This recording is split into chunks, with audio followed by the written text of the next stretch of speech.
Greetings, darling readers, and now I'm going to call you darling viewers because Leafing Through Books and Tea is making the leap from a blog format to a vlog format.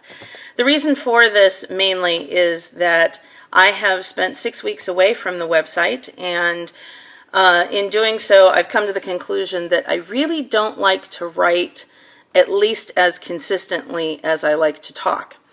So I still love books, I still love tea, and I still have the vision of opening a books and tea shop at some point in the future.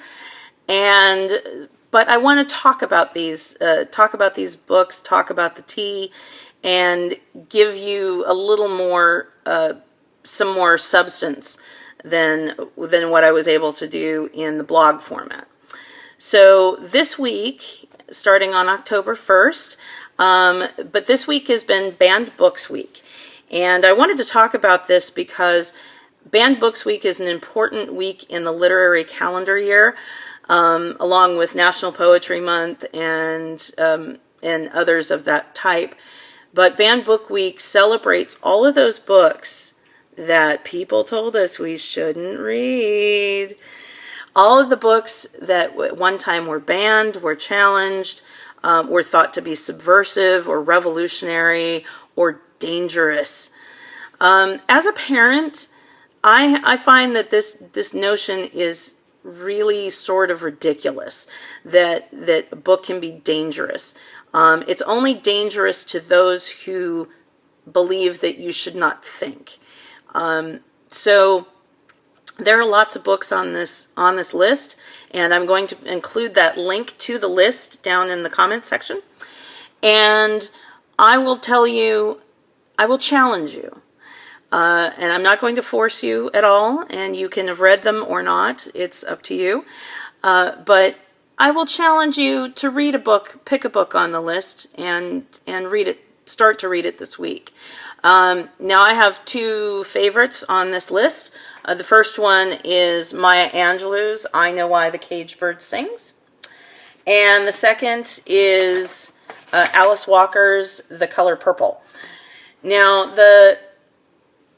it's going to, of course, have different covers because I've had these books for years, but both of those books were either challenged or on the banned books list at some point. And mostly because the ideas that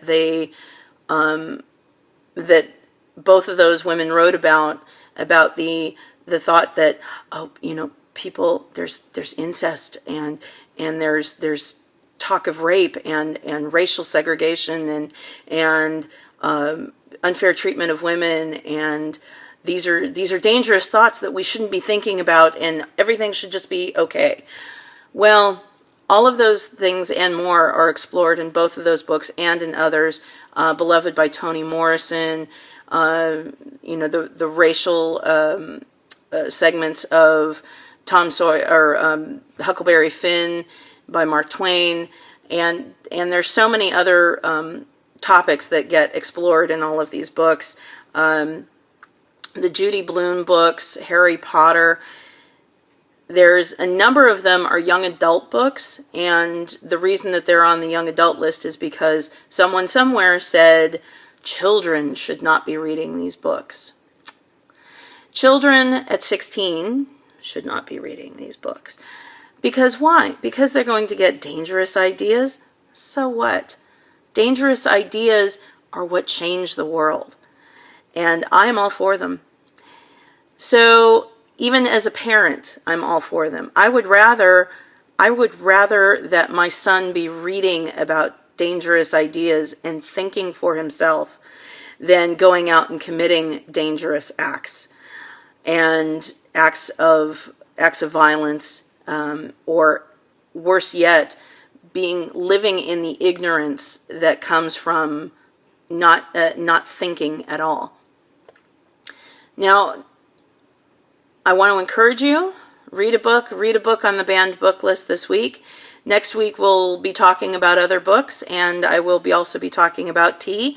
Today's cup in the Leafing Through Books and Tea cup is today's tea is Yogi Tea Throat Comfort, because I'm nursing a bit of a sore throat at the moment. So, But I want to also say to all of my vegetarian and vegan viewers, happy Vegetarian Week and Vegetarian Day as well. And thank you all so much for all of your support, all of my Twitter followers, all of my Facebook followers. Thank you all so much, and thank you for seeing me through on this journey, even when I took a break and seemed to have disappeared off the face of the earth. But I will be back and talking more next time about books and tea. See you then.